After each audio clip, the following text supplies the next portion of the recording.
Vocês estão animados com Jesus? Amém. Glória a Deus. Glória a Deus. Convido você, por gentileza, a abrir sua Bíblia na carta de Paulo aos Romanos, no capítulo 11. Carta de Paulo aos Romanos, no capítulo 11. Estaremos lendo do versículo 1 até o versículo 10. Glória a Jesus. Estamos em meio à série que nos fala a respeito do papel de Israel e a salvação.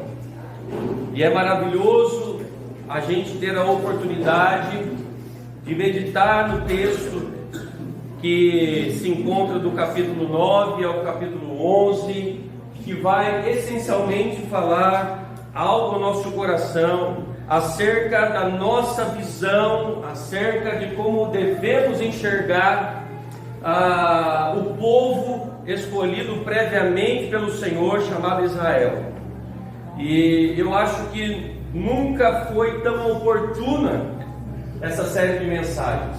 Vivemos numa época de ideologias polarizadas, de ideias políticas, amplamente discordantes, e onde nós vemos que acontecimentos fazem com que esse tema seja popular. E é importante nós olharmos para aquilo que Paulo está falando conosco desde o início do capítulo 9 e continuará falando até o final dessa série, no capítulo 11, e que nós possamos então entender um pouquinho mais a respeito da realidade que muitas vezes nós presenciamos através dos noticiários, e possamos, através de um entendimento espiritual, entender por que muitas coisas acontecem. Amém? Então, Romanos capítulo 11 é a quarta mensagem dessa série que fala sobre o papel de Israel e a salvação. E nós vamos ler o capítulo 11, do versículo 1 até o versículo 10. Glória a Deus. Diz assim a palavra do Senhor: Pergunto, pois, acaso Deus rejeitou o seu povo, ou seja, Israel? Paulo mesmo responde: de maneira nenhuma. Eu mesmo sou israelita, descendente de Abraão, da tribo de Benjamim. Deus não rejeitou o seu povo, o qual de antemão conheceu. Ou vocês não sabem como Elias clamou a Deus contra Israel, conforme diz a Escritura? Senhor, mataram os teus profetas e derrubaram os teus altares. Sou o único que sobrou, e agora estão procurando matar-me. E qual foi a resposta divina? Reservei para mim 7.000 homens que não dobraram os joelhos diante de Baal. Assim, hoje também há um remanescente escolhido pela graça. E se é pela graça, já não é mais pelas obras. E se fosse, a graça já não seria mais graça. Quer dizer então, Israel não conseguiu aquilo que tanto buscava, mas os eleitos o obtiveram. Os demais foram endurecidos, como está escrito: Deus lhes deu um espírito de atordoamento, olhos para não ver e ouvidos para não ouvir, até o dia de hoje. E Davi ainda diz que a mesa deles se transforma em laço e armadilha, pedra de tropeço e retribuição para eles. Escureçam-se os seus olhos para que não consigam ver, e suas costas fiquem encurvadas para sempre. Amém, igreja? Bom, esse é o texto que nessa noite nós usaremos para sermos edificados aqui pela graça do Senhor. E o tema de hoje, que nós vamos estar discorrendo, fala sobre um remanescente da graça. Obviamente ele está falando de Israel. Israel, um remanescente da graça. Porque não é muito difícil, e até mesmo é muito comum, imaginarmos que quando se fala de graça, é algo que diz respeito àqueles que depois da nova aliança foram então colocados como aqueles que deveriam levar a mensagem do Senhor Jesus, ou seja, a igreja. E muitas vezes entendemos que igreja é algo diferente de Israel. E muitas vezes entendemos também que quando falamos a respeito do fato de graça, nós estamos falando de algo que se refere somente àqueles que vieram fora de Israel, os gentios. E quando falamos de lei, nós estamos falando apenas de Israel. E não necessariamente, irmãos, nós vamos aprendendo com Paulo que isso é uma verdade, que esta é uma verdade. Mas nós vamos entender que a igreja nada mais é do que a união entre aqueles que são de Israel e que não são de Israel. A igreja do Senhor é formada por aqueles que porventura são de Israel, são de descendência israelita, e também daqueles que não são, porque a salvação do Senhor Jesus, ela é universal, ela é global. O amor de Deus não é restrito, o amor de Deus é amplo, o amor de Deus é totalitário, o amor de Deus é para todos.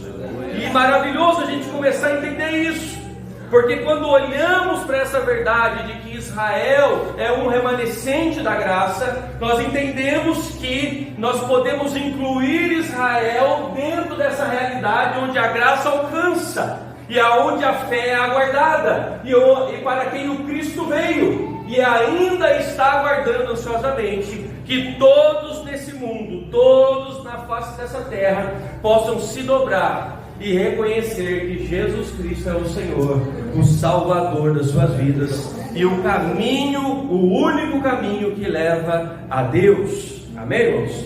Então, quando nós falamos a respeito disso, um remanescente da graça, é interessante a gente observar que nos capítulos 9 e 10, a gente vai perceber numa leitura mais calma que Paulo está constantemente trazendo ao nosso conhecimento que Israel, sim, de fato, foi um povo que rejeitou a Deus, que rejeitou o seu Deus, e não somente uma vez, não somente duas vezes, mas várias vezes, recorrentemente. Israel, sim, foi uma nação que rejeitou a Deus, mas quando chega no capítulo 11, depois de Paulo afirmar isso de forma recorrente, que o povo de Israel, em várias oportunidades, rejeitou o seu Deus, o Deus de Israel, Yahvé, o Deus soberano, o Criador dos céus e da terra,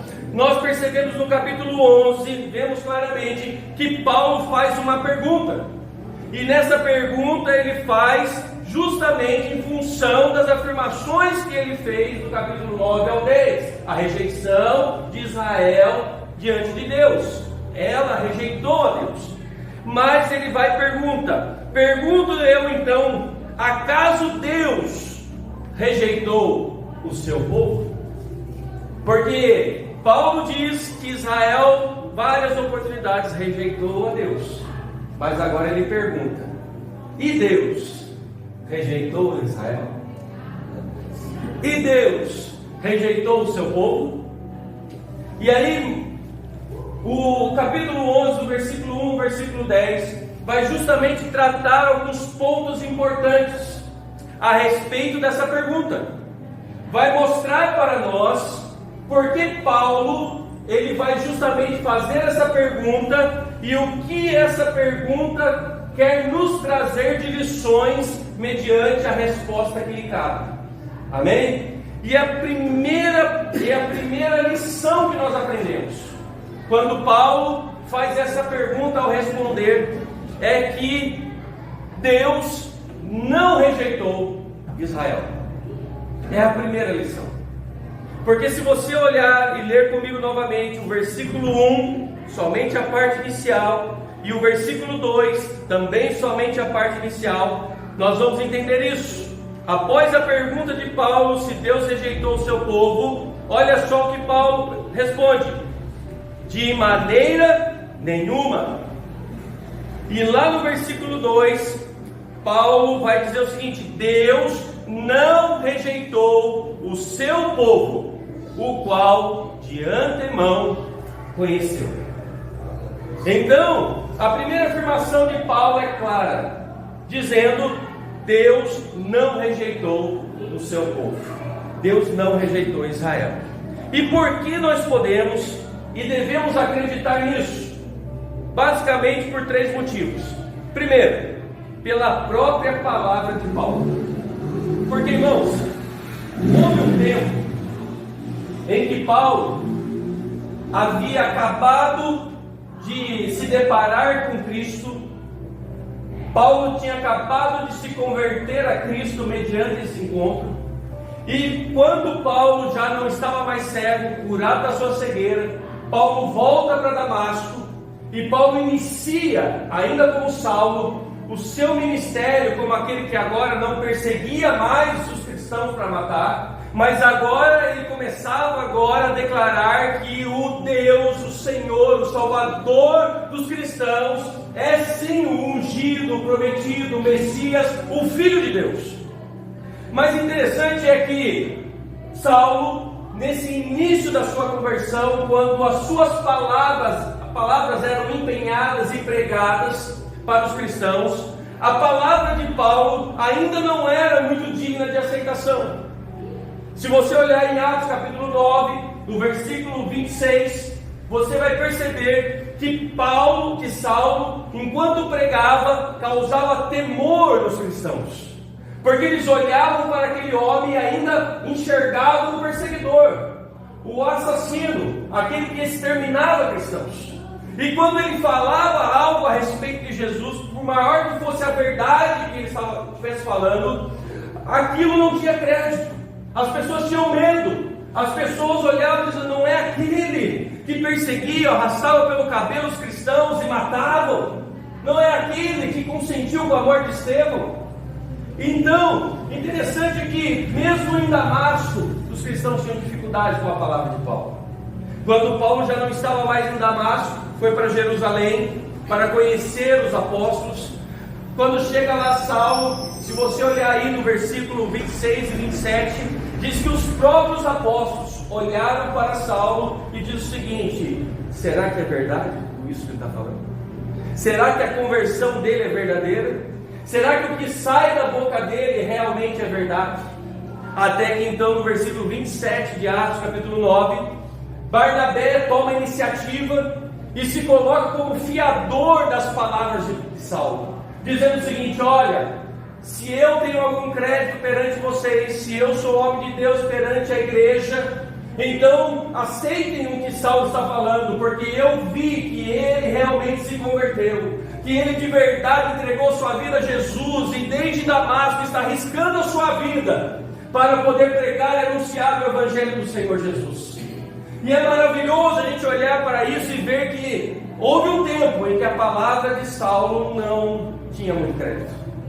Mas quando, da ocasião em que Paulo escreve essa carta aos Romanos, Paulo já não era mais aquele Saulo. Paulo já era um homem reconhecidamente servo do Senhor Jesus Cristo.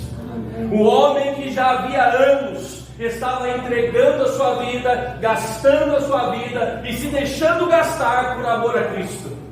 Ele já era um homem que já era conhecido como apóstolo aos gentios, como embaixador de Cristo. E as palavras desse homem, não importava a distância, eram palavras que agora eram dignas de toda aceitação, de toda relevância havia e estavam encharcadas as palavras de Paulo. E Paulo vai dizer o seguinte: será que Deus rejeitou Israel? E Paulo diz o seguinte: não, de maneira nenhuma Deus rejeitou o seu povo.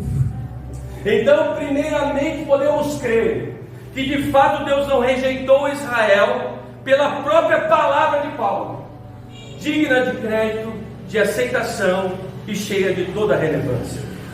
Segundo motivo, pelo próprio exemplo biológico de Paulo.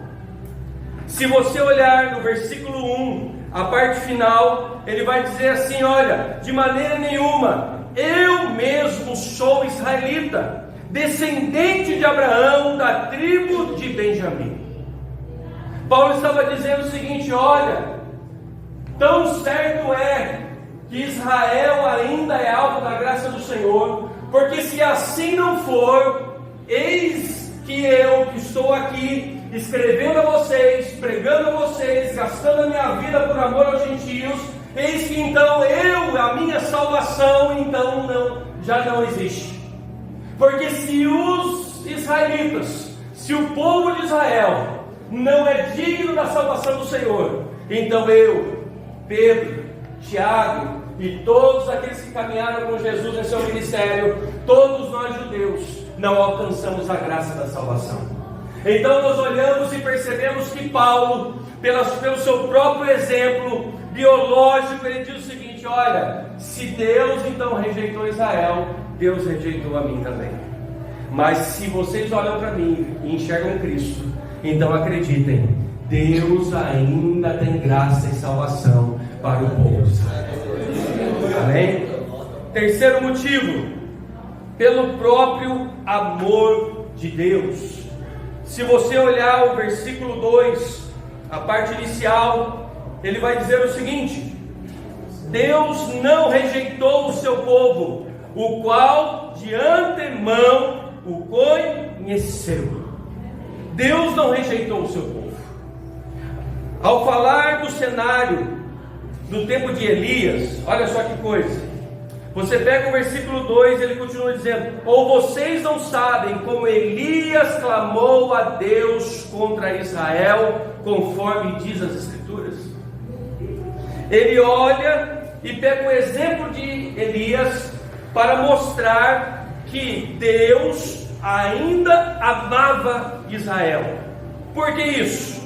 O argumento de Paulo, ao dizer que Deus não rejeitou Israel porque o conheceu de antemão, não está declarando, olha só, que o motivo é porque o Senhor possui uma previsão e um pré-conhecimento do futuro. De fato, Deus tem um pré-conhecimento do futuro. Deus não estava dizendo que conhecia de antemão Israel, como aquele que estava dizendo assim: olha, eu conheço Israel desde muito tempo atrás. Não, ele estava falando no sentido de que conhecer, estava falando, trazendo uma realidade de intimidade, estava trazendo uma realidade de relacionamento.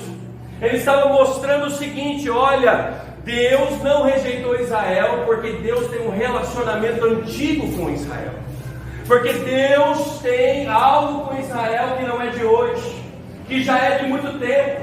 Deus conhece esse povo e por esse povo Ele tem carinho, Ele tem ternura. E esse amor que Ele tem, que Ele cultivou pela vida do seu povo, é a certeza de que Ele ainda ama o seu povo e jamais rejeitaria o seu povo. A verdade é que Paulo está indicando que o Senhor possui uma forma de amor anterior, uma preocupação anterior por Israel, capaz até de fazer de miseráveis pecadores membros amados da sua família. Irmãos, isso é muito parecido com aquilo que Deus fez e está fazendo conosco. Nós não somos nada mais e nada menos do que pecadores, miseráveis, que carecem da graça do Senhor. Ai de nós se não fosse a graça do Senhor sobre as nossas vidas. Haveria esperança para mim? Haveria esperança para nós se não fosse a graça do Senhor?